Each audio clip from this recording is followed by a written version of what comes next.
first step. Then comes the preparation. WBZ's Tammy Mutasa joins us live from Worcester. And Tammy, people there think they're ready?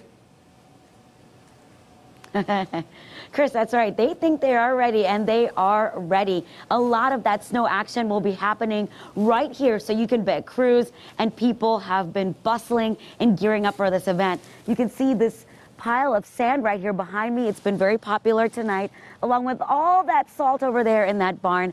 Crews have been over there grabbing that as well. And you know, they haven't been able to use all these supplies in such a long time. So we've got a lot of different plows set up, a lot of different trucks. We have straight blades, V plows, stainless steel. The plow blades are sharp, and the brine system is ready for a throwdown.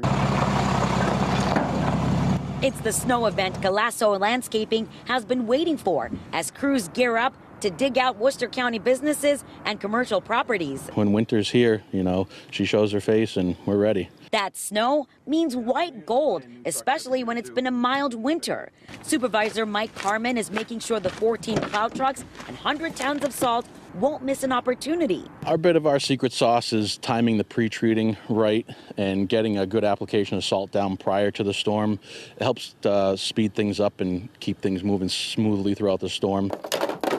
To keep things moving smoothly for their personal properties, folks like Joe Dignan are stocking up on shovels before they sell out at Robinson's Hardware in Framingham. A lot of other supplies have dwindled. You know, if you're playing craps, everybody's been rolling good numbers for the last couple of years, but they're all coming up sevens now.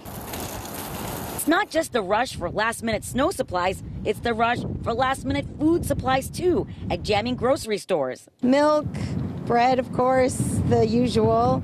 And I don't want to leave my house on Sunday if I don't have to. And that request is also coming from crews who ask people to please let them do their job, which could be sizable. Just be courteous to everybody. You know, it's winter. We all have to go through it. So just be nice and, you know, help out when you can. Now, a parking ban will be in effect starting tomorrow at 10 p.m. People are not allowed to park on the main streets or routes that ambulances or buses will be using, but people can park in the city garages starting at 7 p.m. Live in Worcester, Tammy Mutasa, WBZ News. All right, good information. Thank you.